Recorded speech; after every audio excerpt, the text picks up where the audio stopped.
Hello everyone, welcome back to my YouTube channel, the BH Law Entrance Exam by your coach Bakul Hanspal. This is Bakul Hanspal, and आज की video होने वाली है which is based on family law. So this particular video is going to set up your foundation stones for family law. ऐसे मैं इसलिए बोल रही हूँ because today we are going to read about marriage and divorce. बहुत favourite topic है, मेरा तो है ही, सबका है. जब इस पर क्लासेस चलती हैं तो बच्चे कुछ ऐसे ऐसे क्वेश्चंस पूछते हैं अजीबोगरीब based on marriage and divorce. इसको आज हम करने वाले हैं. ये करने के बाद गारंटेड है कि आपका फैमिली लॉ वाला जो चीज है वो खत्म हो जाएगा. और ये जब आपका खत्म हो जाएगा तो आपको बहुत ज्यादा टेंशन फ्री आप लोग हो जाओगे. तो बहुत ही ज्यादा ऑब्वियस मैं बोल रही हूँ ये. एक छोटा सा सेगमेंट होता है. इतना कुछ बहुत बड़ा लंबा नहीं होता है ये. बहुत थोड़ा सा ही होता है. ठीक है, बस कुछ कुछ चीजें इसमें पता होनी चाहिए जो जो मैं आपको बता दूंगी. Sources class 11th legal study है सीबीएसई. ऑफ कोर्स ये जो है ये बहुत अच्छा सोर्स है. इसके अलावा और कोई सोर्स हो नहीं सकता. ऐसे में अगर आपके लिए नोट्स बना के लाऊं, I would be uploading my notes, my personal notes based on all the important legal topics. ठीक है, वेरी वेरी सून. अदरवाइज मैं नोट्स बनाती ही नहीं हूँ. अगर मेरी तरफ से समझोगे तो मैंने कभी नोट्स नहीं बनाए. आई वुड जस्ट से कि जो मैंने लीगल स्टडीज में पढ़ा है in my school in NCERT text books, that have actually prove to be a very very important I would say or a significant source for me, right? Otherwise मेरे को bear acts वगैरह मैं बोलूँ तो इतने हेल्पफुल नहीं थे. Of course मैं वो पढ़ा दूंगी बिकॉज बहुत अच्छा होगा अगर मैं पहले से पता हो कि उसको कैसे पढ़ता है. अच्छा, so without wasting any time we should actually move further. तो यार तुम्हारे डिफरेंट डिफरेंट रिलीजन से हम डील करने वाले हैं. हम हिंदू से भी, मुस्लिम से भी, क्रिश्चियन से भी, सिख से भी, एक्सेट्रा. अब क्या होता है, बहुत लोग को होता है कि मुस्लिम लॉ में कितना पढ़ना है ना, एंड देन क्रिश्चियन में कितना पढ़ना है एंड वो सब.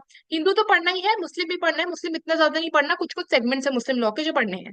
ठीक है, और कुछ नहीं है इसका. ठीक है, तो पहली बात बता दूं, हिंदूज में सिख्स को भी कंसिडर करते हो, ये मैं बात बता दूं. ये पर्टिकुलर डिबेट जो चलती रहती है, जो खालिस्तानी इशू निकलता रहता है, उस पर हमें कोई बात करने की जरूरत नहीं है. But when we are reading about legal laws, right? When we're reading about legal topics or aspects, we need to remember that Sikhs are included within the Hindu category only. Okay, your Jains are also included, your Buddhists are also included. ये भी बात याद रखनी है because people generally do not consider them.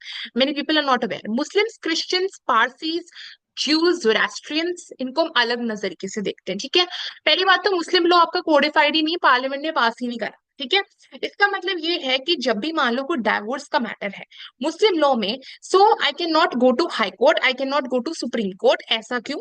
ऐसा इसलिए because इनके personal खुद के बोर्ड्स होते हैं जहां पर जाकर आप इसको सॉल्व करते हो इशू को. जैसे वक्फ का मैटर लेते हैं.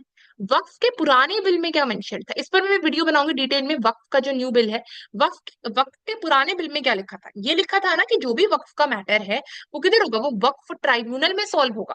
लेकिन अब यहाँ पर ये चीज सीधा सीधा बोल दी है कि यार तुम्हारा हाई कोर्ट ये आराम से इस मैटर को ले सकता है. ठीक है, और तुम्हारे डिस्ट्रिक्ट कलेक्टर के पास पावर है. डिस्ट्रिक्ट कलेक्टर के ऊपर वाली जो अथॉरिटी है उसके पास पावर है.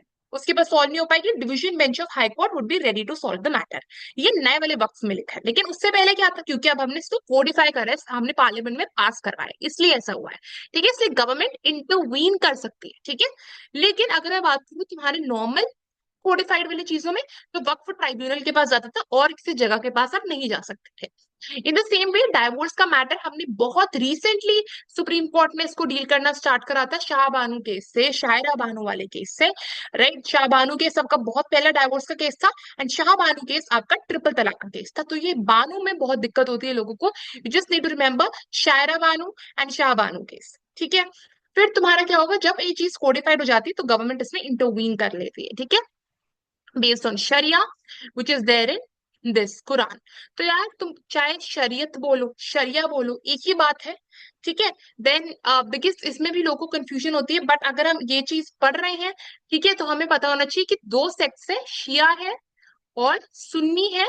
और इस शिया को शरिया के साथ कंपेयर करने की कोई जरूरत नहीं है. ठीक है, ये दो सिंपल सेक्ट्स है जो कुरान में मेंशन्ड है, जिसको आप शरिया भी बोलते हो. ठीक है, इंडिया में मेजरली शरिया ही फॉलो होता है. अब इस शरिया को शियाज भी फॉलो करते हैं, सुन्नीज भी फॉलो करते हैं, कुछ कंट्रीज सुन्ना को फॉलो करते हैं. ठीक है, अब अलग अलग कंट्रीज का डिफरेंट है. हम बस इंडिया के पर्सपेक्टिव से पढ़ेंगे जहां पर मुस्लिम लॉ में शरिया फॉलो होता है. ओके, इंडिया में जो पॉपुलेशन है वो सुन्नीस की ज्यादा है, लेकिन ऐसे समझो कि यार इंडिया में पॉपुलेशन हमारी सुन्नीस की ज्यादा है, फिर भी शरिया फॉलो होता है। तो जो शरिया है, ऐसा नहीं कि यार वो तुम्हारे शिया वाले लोगों पर ही लगे, उसको वैसे मत लेना, इसमें मैं भी बहुत कंफ्यूज होती थी। ठीक है, बड़ा आपको कंफ्यूजन में हटा रही हूँ। यूनिफॉर्म सिविल कोड यूसीसी जिसको हम इम्प्लीमेंट करना चाह रहे हैं, आर्टिकल 44 में मेंशन्ड है। इसका मतलब है कि यार हम ना सिर्फ सिर्फ सिविल एस्पेक्ट्स में, सिर्फ सिविल एस्पेक्ट्स में यूनिफॉर्मिटी ला रहे हैं। बहुत लोग को लगता है कि यार हमारे रिलीजन पर आ जाएगी अगर हम यूनिफॉर्म सिविल कोड को इम्प्लीमेंट कर देंगे, लेकिन ऐसा कुछ भी नहीं है। आप सिर्फ मेजर जो चीजें हैं ना, marriage, divorce, right, succession, inheritance, सिर्फ उन एस्पेक्ट्स में, जो सिविल वाले एस्पेक्ट्स है, उन एस्पेक्ट्स में ही यूसीसी को ला रहे हैं। हमने कहीं नहीं बोला कि यार तुम जो जैसे मैं एक एग्जांपल लेती हूँ, निकाह करते हो मुस्लिम लॉ में, हमने कहीं नहीं बोला कि निकाह नहीं होगा, ये हमने कहीं भी नहीं मेंशन करा। राइट, आपकी शादी जैसे होगी वैसे ही आपके कस्टम्स फॉलो होंगे, बट यस, जो विमेन के साथ होता है, जो भी ब्रुटैलिटी दिखाई गई है उनके अगेंस्ट, अब वो नहीं होगी। ठीक है, 1 मार्क का क्वेश्चन बता रही हूँ फॉर एलिट पर्पस। ओके, इसमें मेंशन होता है कि यार तुम्हारा सबसे ओल्डेस्ट रिलीजियस टेक्स्ट, तुम्हारा लीगल वाला टेक्स्ट कौन सा है? ये हो जाएगा धर्मसूत्रा। ठीक है, धर्मसूत्रा। ठीक है, फिर तुम्हारा धर्मशस्त्रा, ये अर्थशस्त्रा से निकला है, जो चाणक्य कौटिल्य ने लिखी थी, एक ही बात है चाणक्य कौटिल्य। ठीक है, फिर तुम हम आते हैं, ये तो मैंने बात करी कि एंशियंट में, मिडीवल पीरियड में आपके दो सेक्ट्स बन गए थे, मिताक्षरा जो followed in northern and southern India, Dayabhaga which is followed in the Bengal reason.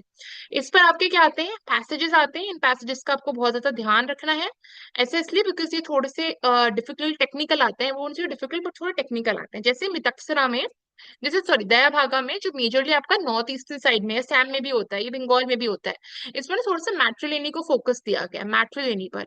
मैट्रिलिनी पेट्रिलिनी क्या होती है भाई? मैट्रिलिनी ये होती है कि तुम क्या करोगे, तुम्हारी जो प्रॉपर्टी का इनहेरिटेंस होगा, ये फादर फादर टू नहीं होगा, ये ना मदर डॉटर ऐसे ऐसे करके चलेगा, that is known as matriliny. Matter mother, इस पर फोकस है। पैट्रिलिनी आपका फॉलो होता है मितक्षरा में, which is in northern and south India. South India में कुछ एक्सटेंड भी मैट्रिलिनी में बोलूंगी, साउथ इंडिया भी काफी ज्यादा फॉरवर्ड थिंकिंग वाला है विमेन को राइट्स प्रदान करने में, बट इतना ज्यादा आपका नॉर्थ इंडिया नहीं है। ठीक है, और पैट्री लोकल रेजिडेंस भी यहाँ पर देखा जाता है दया भागा में। पैट्री लोकल रेजिडेंस का मतलब होता है कि शादी के बाद जब एक पर्टिकुलर वुमन होती है, वो हस्बैंड का नेम अपनाती है, जो सरनेम है, वो अब जो हस्बैंड है वो अपनी वाइफ का सरनेम अपनाएगा। ठीक है, ये आपका मेंशन होता है, और वो उसके घर में जाकर भी रहेगा। राइट, जैसे आप घर जमाई बोलते हो, राइट, मतलब that is not seen as a very very positive term in Indian society, north India में स्पेसिफिकली, बट ये काफी चलता है साउथ इंडिया में और नॉर्थ ईस्टर्न रीजन में। Meghalaya is a very classic example.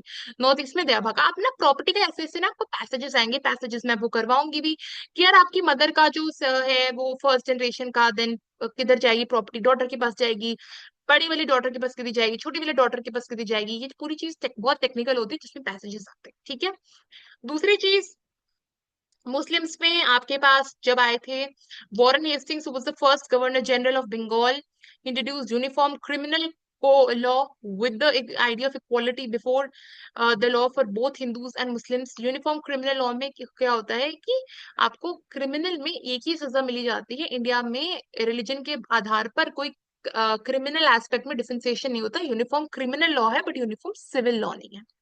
ठीक है, फिर यार इसको तो यू कैन जस्ट स्किप।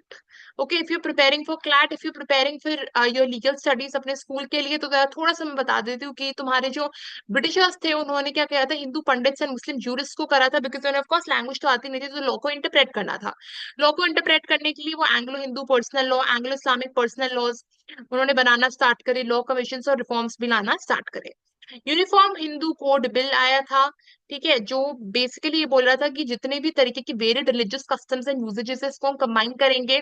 थोड़ा सा एक्सप्लेन कर देती हूँ। जैसे बोलते हैं ना कि आपकी ट्राइबल कम्युनिटी है, दूसरी कम्युनिटी है, कुछ लोग बोलते हैं कि वो मंगलसूत्र गले में पहनते हैं, ठीक है, कि नेक में पहनते हैं, कुछ लोग बोलते हैं कि उसको आप रिस्ट पे पहनते हैं, कुछ लोग उसको आई वुड से लाइक अलग अलग तरीकों से उसको पहनते हैं। ठीक है, मेजरली नेक में ही देखा जाता है, अलग अलग ट्रेडिशंस कस्टम्स होते हैं उस चीज में। ठीक है, अगर मैं बोलूँ कि सप्तपदी, सप्तपदी होता है जो 7 राउंड्स लेते हो आप होली फायर के, उसको बोलते हैं सप्तपदी। ये आपका सेक्शन 7 में मेंशन है। सेक्शन 7 याद रख लेना, एलिट वगैरह में पूछा जाता है, of the Hindu marriage act of 1955। ठीक है, कुछ पर्टिकुलर ट्राइबल में या फिर कुछ पर्टिकुलर जो सेक्ट्स ही हिंदुइज्म के अंदर, वो क्या करते हैं, 6 स्टेप्स ले लेते हैं, 4 स्टेप्स ले लेते हैं, 5 स्टेप्स ले लेते हैं। अब यहाँ पर बोला कि यार हम सबको कंबाइन करना चाहते हैं ताकि एक ही सप्तपदी फॉलो हो सबके लिए, ठीक है। बट ऑफ कोर्स इसको इट वाज शेल्व्ड, मतलब इस आइडिया को हटा दिया गया था बिकॉज हमने ये बोला कि इंडिया सेक्युलर है और सारे रिलीजियस बिलीव्स को फॉलो करेगी। Okay. Then Hindu marriage act 1955, Hindu succession act of 1956, Hindu minority and guardianship act of 1956 and Hindu adoptions and maintenance act of 1956। ये सब तीनों लास्ट के 56 में आए थे, लेकिन सिर्फ मैरिज आया था 55 में। इसको याद कर लेना, ईयर सबके इंपॉर्टेंट है। और ये लास्ट के दो लॉज अगर समझने हैं तो मेरी इससे पहले वाली वीडियो जरूर देख लीजिएगा। One is based on adoption, one is based on property. I button पर मैं डाल दूंगी दोनों वीडियोस को। Okay fine. इनके खुद के अपने प्रैक्टिसेस होते हैं, जैसे आनंद कारज सेरेमनी होती है जो सिख्स फॉलो करते हैं, ठीक है। अब मैं बोलूं कि सिख्स तो यार हिंदूज के अंदर ही आते हैं, बट फिर भी वो 4 स्टेप्स लेते हैं विच इज नोन एज आनंद कारज। तो ये अलग अलग चीजें होती है जो फॉलो होती है हर रिलीजियस सेरेमनी में। इवन इनफैक्ट पारसीज में आशीर्वाद सेरेमनी फॉलो होती है, क्रिश्चियंस में आप नॉर्मली देन सेरेमनी फॉलो होती है, आनंद कारज सिख्स में होती है। मुस्लिम्स में कॉन्ट्रेक्चुअल बेसिस पर होता है, जहां पर जो मैन होता है वो क्या प्रोवाइड करता है, मेहर प्रोवाइड करता है वाइफ को। Mehr is a kind of money that she needs to keep as a token of appreciation, और फिर उस केस में she has to adhere to her husband throughout her life। तो ये कॉन्ट्रेक्चुअल रिलेशनशिप होता है मुस्लिम लॉ में। ओके। देन हम आगे बढ़ते हैं, ह्यूमन राइट्स वगैरह की यहाँ पर बातें करी गई हैं जो हमें नहीं देखना, बट मेजरली यहाँ पर ये चीजें कि ऑफ आर्टिकल 15 हमने कॉन्स्टिट्यूशनल लॉ में भी पढ़ रखा है। अगर वीडियो नहीं देखी तो आप जाकर उसको देख लीजिएगा।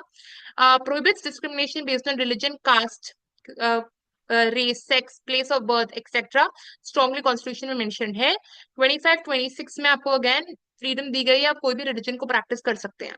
लॉज ऑफ मनु में अनइक्वल ट्रीटमेंट है and punishment based on gender. Of course ये बोलते हैं कि बहुत आइडल लॉ है मनुस्मृति, बट वो है नहीं, क्योंकि उसमें वुमेन को नीचे वाली पोजीशन दे रखी है, सबसर्विंग पोजीशन दी गई है, इतनी इक्वालिटी मेंटेन करके नहीं रखी है। ठीक है, लेकिन कुछ इंस्टेंसेस ऑफ जेंडर इनइक्वालिटी देखी जाती है प्रेजेंट हिंदू फैमिली में भी। जैसे हिंदू मैरिज एक्ट में है कि मैरिजेबल एज गर्ल्स की 18 है और बॉयज की कितनी है 21। ये यहाँ पर डिस्क्रिमिनेशन दिखाई देता है बहुत ज्यादा।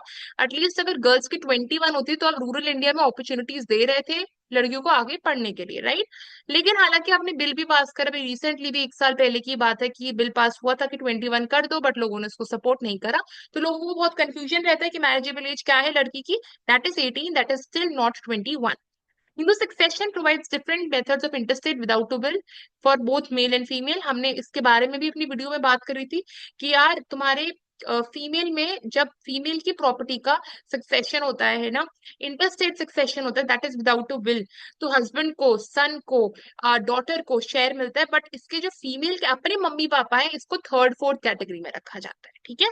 और इवन इनफैक्ट सेकंड कैटेगरी में तो एयर्स को रखा गया हस्बैंड के। तो आप देख सकते हो कि कैसे डिस्ट्रीब्यूशन होता है। फिर दूसरे, mother can not act as a guardian of the child unless the father is dead और डिस्क्वालिफाइड। तो mother has contributed in the birth of the child but mother still can not become a guardian of the child. Hindu minority and guardianship act पढ़ा रखा है मैंने सब कुछ, आप देख लीजिएगा, मैंने आई बटन पर मैं डाल दूंगी। Adoption of property law part 2, ये दोनों वीडियोस देख लीजिएगा। Hindu Adoption Maintenance Act prohibits a mother to give up a child in adoption unless the father is dead or disqualified. So अकेले mother cannot give a child for adoption। Okay दोनों की सहमति से adoption में चलता है, majorly father ही देते हैं अडॉप्शन के लिए। भी कुछ ऐसा होता है कि यार मान लो जैसे अपने मूवीज वगैरह में देखा होगा ना कि दो कपल्स हैं, एक सास है ना, दो कपल्स में एक कपल का बेबी हो गया, ठीक है, एंड देन जो उसका भाई था, एक कपल में जो मैन था उसका जो भाई था उसने भी शादी करके रखी थी, है ना, बट उनका बेबी नहीं हो रहा। तो उस केस में उनके पहले वाले कपल के अगर 2 बेबीज हो तो वो एक बेबी उसको दे देते हैं, ठीक है, घर की इज्जत को बचाने के लिए। तो इस केस में आप क्या कर रहे हो, आप चाइल्ड को तो अपने, इनफैक्ट वो दूसरे पेरेंट्स तो उसको अडॉप्ट ही कर रहे हैं ना, कपल को मम्मी पापा एक साथ उसको देंगे, राइट। अकेले मदर नहीं दे सकती अडॉप्शन के लिए, ठीक है। तो ये चीज मेंशन इधर है। अब हम आते हैं ये वाली चीज में, इस्लामिक लॉ में भी बहुत ज्यादा चीजें हैं कि हस्बैंड भाई डिवोर्स कभी भी दे सकता है वाइफ को, ठीक है, इसमें कोई उसको दिक्कत नहीं होती है, ठीक है। इनफैक्ट पॉलीगैमी अलाउड है, मतलब अप टू 4 वाइफ्स वो मैन आराम से रख सकता है। इसको एक्चुअली पॉलीगिनी लिखना चाहिए था because polygyny is the right word अगर हम मैन के लिए बात करें, अगर वो वाइफ को रखना चाहे। पॉलीएंड्री का मतलब होता है जब वुमन के पास बहुत सारे हस्बैंड्स हो, और पॉलीगैमी एक बहुत ही वाइड टर्म होता है जिससे पॉलीगैमी और पॉलीएंड्री दोनों आता है। ओके, पॉलीगिनी एंड पॉलीएंड्री दोनों आता है पॉलीगैमी में। Muslim husband is supposed to pay maintenance to a divorced wife only during the iddat period of 3 months and not before that or not even after that. Okay, iddat period is nothing but आपका जो एक हम period पढ़ेंगे, दो तरीके की alimony होती है। One is your permanent one, ठीक है, other one is your pendente lite. Okay, so दोनों को समझना बहुत इंपॉर्टेंट है, इसको आगे भी देखेंगे बट मैं पहले थोड़ा सा बता देती हूँ।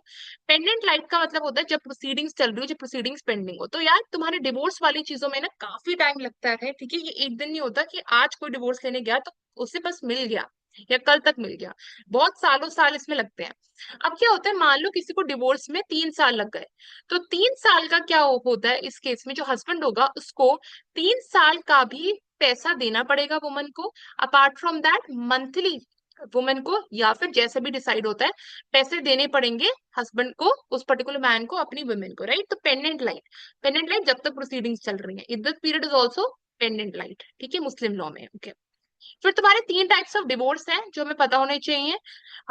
तलाक एहसान which is a most ideal way of dissolving a marriage, ठीक है। इस केस में आप क्या करते हो, आप बस एक बार में क्या ले लेते हो, डिवोर्स ले लेते हो, और बहुत सिंपल तरीका होता है, बहुत नॉर्मल तरीका होता है, ठीक है। अब तलाक हसन, तलाक हसन का मतलब होता है जब आप क्या करते हो, आप जो जैसे मान लो मैं 3 मंथ्स ले रही हूँ, ठीक है, 3 मंथ्स ले रही हूँ, वो 3 मंथ्स में मैं एक एक बार तलाक बोलूंगी हर एक महीने में, ठीक है। तो पहले महीने में तलाक बोला एक बार, दूसरे महीने में तलाक बोला एक बार, तीसरे महीने में तलाक बोला एक बार, तब जाकर आपने डिवोर्स ले लिया via talaq Hasan. Okay, and if cohabitation is not resumed during this period, divorce gets formalized after the third utterance of this in the third month। अब इसको थोड़ा समझते हैं। अगर मान लो यहाँ पर आपके 2 महीने हो गए, 2 महीने में आपने 2 बार तलाक बोलते हैं, ऑफकोर्स एक तलाक हर एक एक मंथ में। उसके बाद आपने क्या करा, कोहैबिटेशन हो गई, मतलब सेक्सुअल कांटेक्ट हो गया, ठीक है। तो उस केस में आपने जो पहले के 2 बोले थे ना, ये वैलिड नहीं रहेंगे, ठीक है। ये और ऑफ कोर्स आप उसके बाद 3 भी बोल दो तो तीसरा वैलिड नहीं रहेगा, क्योंकि सबने सेक्सुअल रिलेशन अगर कर लिया है उस पर्टिकुलर पॉइंट ऑफ टाइम में तो माना जाएगा कि आप हस्बैंड वाइफ हो। ओके, नेक्स्ट है तलाक बिद्दत एंड इंस्टेंट ट्रिपल तलाक। ये था जो सुनवाई में आया था 2017 में। सुप्रीम कोर्ट ने बोल दिया था कि ट्रिपल तलाक को हटा देना चाहिए। 2019 में पार्लियामेंट ने एक्ट पास कर दिया कि यार ट्रिपल तलाक अब वैलिड नहीं रहेगा। केस कौन सा था, शायरा बानो केस, ठीक है, ये बात याद रखनी है। जो शाह बानो का केस था वो डिवोर्स का केस था, 1986 का केस था, ये बहुत रीसेंट केस है शायरा बानो का। ओके, सिंपल है, इंस्टेंट ट्रिपल तलाक में कुछ नहीं कहते, आप बस 3 बार तलाक बोल देते हो कंसेक्यूटिवली एक ही बार में, तलाक तलाक तलाक, एंड दैट्स इट, मैरिज हो गई डिसॉल्व। अब ऐसे क्वेश्चंस आते हैं इसको पढ़ते हुए। इनफैक्ट जब हम इसको खुद पढ़ रहे थे तो क्लास में जब आप पढ़ते हो एक साथ, देन ऑफ कोर्स अजीब अजीब क्वेश्चंस आते हैं जो लोग पूछते हैं कि यार अगर तुमने 3 बार मान लो तलाक ले लिया, बोल दिया, ये पर्टिकुलर वर्ड बोल दिया, तो इस केस में यार तुम फिर से इस बात से मुकर जाओ, है ना, एंड दोबारा से साथ रहने लगो। भाई ऐसा कुछ नहीं होता। What is considered in Islam is कि आपकी जो भी बातें होती हैं वो पत्थर की लकीर होती हैं, and then you can not move away from those words. Okay, so you need to consider this thing. Okay, तो ओरल में बोलो, चाहे आप मैसेज के थ्रू लिख दो, व्हाट्सएप के थ्रू लिख दो, एसएमएस, टेलीफोन, ये सब जो भी सारी चीजें हैं, इसके थ्रू अगर आपने 3 बार तलाक बोल दिया तो that's it, marriage is considered dissolved only. तलाक बिद्दत भी बोलते हैं इसको, ठीक है। इंस्टेंट ट्रिपल तलाक बहुत ही न्यू वर्जन है तलाक का। अदरवाइज ये तो फिर भी फॉलो होते जा रहे थे, तो बहुत पुराने वाले हैं, ये तो भाई अब तक का नया है, राइट। धीरे धीरे यार जब वर्ल्ड आगे बढ़ती है तुम देखते हो लोगों की थिंकिंग पीछे होती जाती है, मतलब काफी अगेन एग्जाम्पल्स हैं। और सोसाइटी आगे जाती है, एडवांसमेंट्स होते हैं, टेक्नोलॉजी आती है, आर्टिफिशियल इंटेलिजेंस तो देख ही रहे हो, है ना, फिर भी लोगों की थिंकिंग बैकवर्ड होती जाती है, राइट। तो ऐसी ऐसी न्यू न्यू चीजें आती रहती हैं। ओके, तो देन हमारे पास फैमिली कोर्ट्स है। फैमिली कोर्ट्स का मेजर पर्पस क्या होता है, जैसे हमने ट्राइब्यूनल्स के बारे में पढ़ा था, राइट, वैसे क्या होते हैं, फैमिली रिलेटेड मैटर्स को सॉल्व कर देते हैं। अगर मैं फैमिली रिलेटेड का मैटर है डिवोर्स का, आप हाई कोर्ट लेके जाओगे या आप सुप्रीम कोर्ट लेके जाओगे तो फिर तो बहुत ज्यादा तकलीफ हो जाएगी ना, बहुत ज्यादा ऑब्वियस रीजन है, उनके पास ऑलरेडी बहुत सारे पेंडेंसी है केसेस का, ठीक है। तो फैमिली कोर्ट के पास सब जाओगे, फाइन। दूसरा आपका जो मेजर जो चीजें हैं, जैसे पर्सनल और family law subject matters that fall with in the jurisdiction of family courts include nullity of marriage, they can declare a marriage void, then restitution of conjugal rights। Okay, जैसे for example क्या होता है, conjugal rights are marriage related rights. Marriage के साथ आपको क्या rights मिलते हैं भाई, मैरिज के साथ आपको ये राइट्स मिलते हैं, you could either be a husband और a wife, right, you would be a spouse, ठीक है, सेक्सुअल रिलेशंस होते हैं, ठीक है, प्रॉपर्टी में हक मिलता है, सो ये सारे हो गए कॉन्जुगल राइट्स। तो कोर्ट बोल सकती है कि यार एक साथ रहो। ठीक है, मैट्रिमोनियल होम का मतलब क्या होता है? जहां पर हस्बैंड और वाइफ एक साथ रहते हैं। इसका मतलब ये नहीं होता कि वो हमेशा ही ससुराल रहेगा औरत के लिए, राइट, वो किसी को किसी और घर में जाकर रहेगी, बट इनफैक्ट इसका मतलब ये होता है कि हस्बैंड और वाइफ एक ही रूफ के नीचे एक साथ रहें। That is known as matrimonial home, जो स्पेसिफाई भी कर रखा है। जुडिशियल सेपरेशन, जुडिशियल सेपरेशन का मतलब होता है जब डिवोर्स नहीं होता, लेकिन कोर्ट इतना बोल देती है कि आप लोग को दर्जा होगा आपके पास हस्बैंड का और वाइफ का, लेकिन आप लोग सेपरेट रहोगे। ठीक है, तो इसमें आपको बेनिफिट्स तो मिलेंगे, हस्बैंड और वाइफ तो रहोगे, कॉन्जुगल राइट्स तो मिलेंगे, लेकिन डिवोर्स नहीं होगा। ठीक है, दैट इज जुडिशियल सेपरेशन। ये भी कोर्ट कुछ चीजों में देता है। वही कुछ कभी कभार ये होता है ना कि यार आपको इज्जत बचानी होती है कि डिवोर्स नहीं चाहिए, डिवोर्स नहीं चाहिए, तो आप जुडिशियल सेपरेशन के लिए ऑप्ट कर सकते हो। Validity of marriage, matrimonial status, dispute of property, maintenance, guardianship, custody, इन सबसे रिलेटेड होता है, फैमिली कोड डील करता है। ओके, अब ये कुछ कुछ रेलेवेंट स्टेट्यूट्स देख लेते हैं, पढ़ेंगे तो हमें कुछ कुछ पता चलेगा। ठीक है, हिंदू मैरिज में मैंने आपको बता दी, हिंदू के मैरिज से रिलेटेड चीजें हैं। स्पेशल मैरिज एक्ट का मतलब ये है कि यार क्या होता है, ये सारे इंडियन नेशनल्स के लिए regardless of religion, but Muslims के केस पर ये स्पेशल मैरिज एक्ट नहीं लगता, बिकॉज हमें उनमें इंटरफेयर नहीं करना उनके रिलीजन में। आप किसी भी रिलीजन में हो, फॉर एग्जाम्पल आप क्रिश्चियन हो और एक हिंदू हो, आप शादी करना चाह रहे हो, आपको कोई भी रिलीजियस बिलीव्स को फॉलो नहीं करना, आपको कोई सी भी रिलीजन के कोई भी सेरेमनी फॉलो नहीं करनी, आप एक इंटर रिलीजन मैरिज कर रहे हो, तो इस केस में you can go for special marriage act. ठीक है, majorly it is followed for inter religious marriages. Dissolution of Muslim marriage act of 1939 कैसे होती है? Dissolution of Muslim marriage act, ठीक है, and effects of renunciation of Islam by a married Muslim woman. When a married Muslim woman says that I don't want to practice Islam, उस case में उसके consequences क्या होते हैं, ये सब देखते हैं। फॉरेन मैरिजेस एक्ट में जो मैरिज होती है सिटीजन्स ऑफ इंडिया की, जो बाहर रह रहे हैं, एनआरआईज की, पीआईओज की, वो सब आपका foreign marriages act 1969। Indian divorce act में आप बेसिकली क्रिश्चियन रिलीजन को देखते हो, क्रिश्चियन वाले लोगों का डिवोर्स है। पारसी मैरिज, अच्छा ये जो शाह बानो बता रही है, ये case Muslim women protection rights and marriage act of 1986।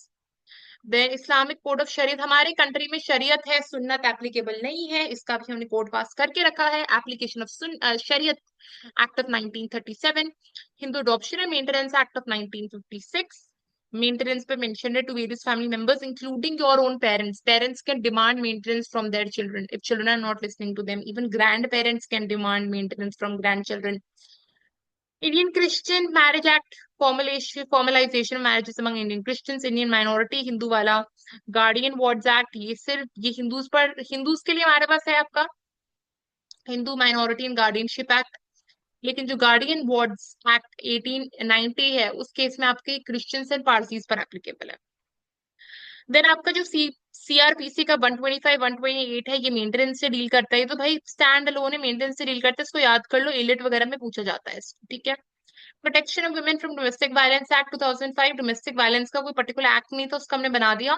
Domestic violence का मतलब हस्बैंड और वाइफ के बीच में वायलेंस नहीं होता, वो किसी भी घर का मेल मेंबर किसी भी फीमेल मेंबर के अगेंस्ट हो सकता है। Muslim women protection of rights on marriage act of 2019, ये रहा आपका शायरा बानो का केस। अब मैं इसको थोड़ा सा हाईलाइट कर देती हूँ ताकि आप लोगों को थोड़ा समझ में आ जाए इसको क्या डिफरेंस है। थोड़ा सा जूम आउट कर देती हूँ। Muslim women protection of rights on divorce act of 1986, Muslim women protection rights on marriage, एक मैरिज को है, मैरिज को बचाने के लिए ट्रिपल तलाक हुआ था इस पर्टिकुलर केस में, जो लास्ट वाला है। इस पर्टिकुलर केस में जो ऊपर वाला केस है राइट्स ऑन डाइवोर्स, इसमें जो शाह बानो का केस था 40 इयर्स था मैरिज की, महिला बहुत बूढ़ी थी, 60-70 इयर्स की थी जब पति ने डिवोर्स दे दिया था, और एलिमनी कितनी थी? 40 रुपीज थी बस जो दी थी, बस इद्दत पीरियड के 3 महीने में। उसके बाद कोई भी उसे एलिमनी नहीं दी गई कि यार तुम अपना कैसे घर चलाओगी, तुम क्या करोगी, कुछ नहीं पता था। कोर्ट ने, सुप्रीम कोर्ट ने इसमें इंटरवीन करा। इसमें फाइनली उसने बोला कि यार तुम एलिमनी दो, तुम्हें पैसे देने पड़ेंगे, वुमन को राइट है वुमन का। इससे पहले अलाउड नहीं था वुमन को किसी भी और गवर्नमेंट के दरवाजे पर खटखटाना, क्योंकि मुस्लिम लॉ जो है वो कोडिफाइड नहीं है बाय द पार्लियामेंट, अभी भी कोडिफाइड नहीं है बाय द पार्लियामेंट। तो इस केस में इसका कोई, आप बोलते हैं ना ऑफिशियल गेजेट, ऑफिशियल गेजेट क्या होता है हमारे कंट्री का, जो भी नए लॉज या फिर बिल्स पास होते हैं, जो लॉ बनते हैं, उनकी कॉपी उसमें रखी जाती है ऑफिशियल गेजेट में। जैसे आप देखोगे वक्फ जो बिल था, जो नया वाला वक्फ अमेंडमेंट बिल था, वो फाइनली लोकसभा से पास हो गया, वो राज्यसभा से पास हो गया, प्रेसिडेंट की स्टैंप लग गई, लॉ बन गया।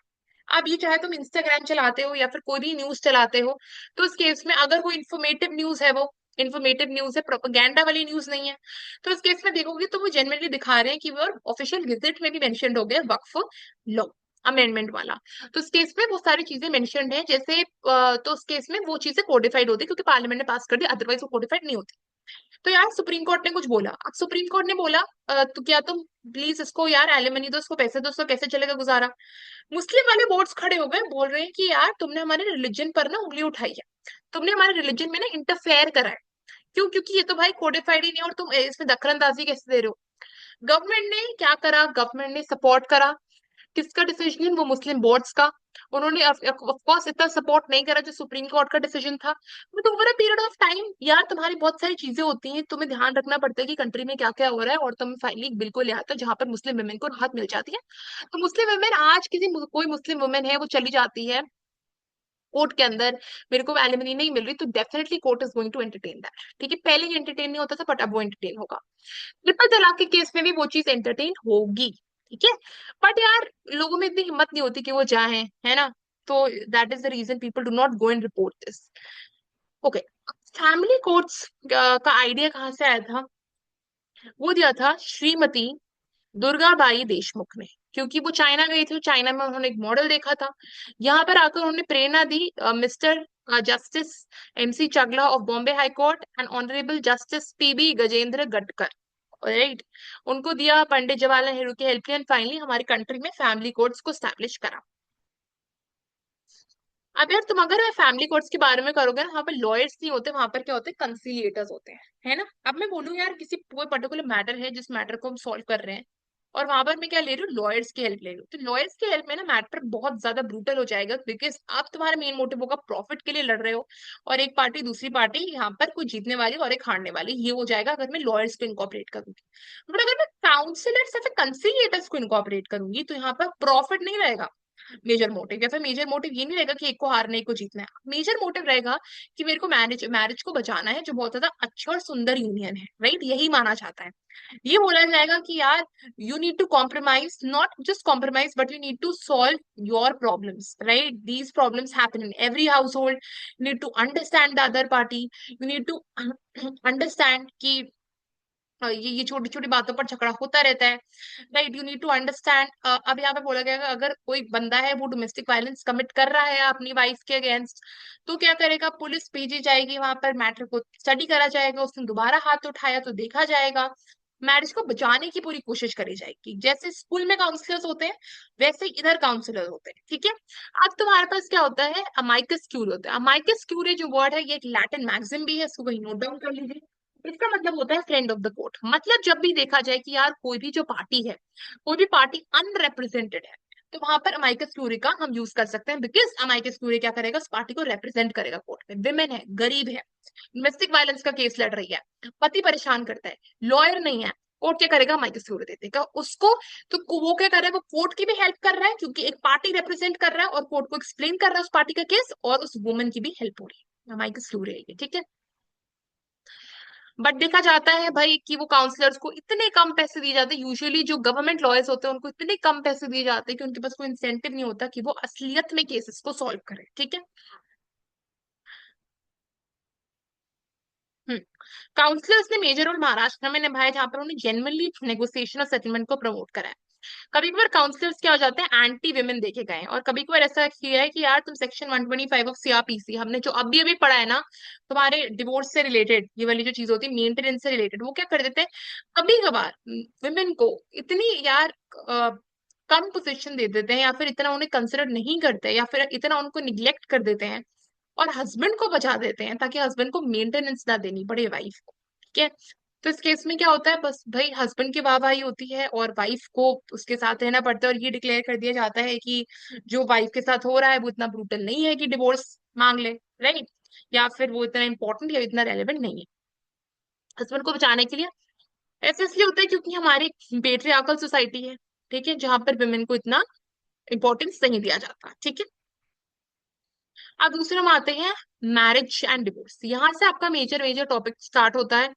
It's very very important again इसको समझने के लिए। So we will start.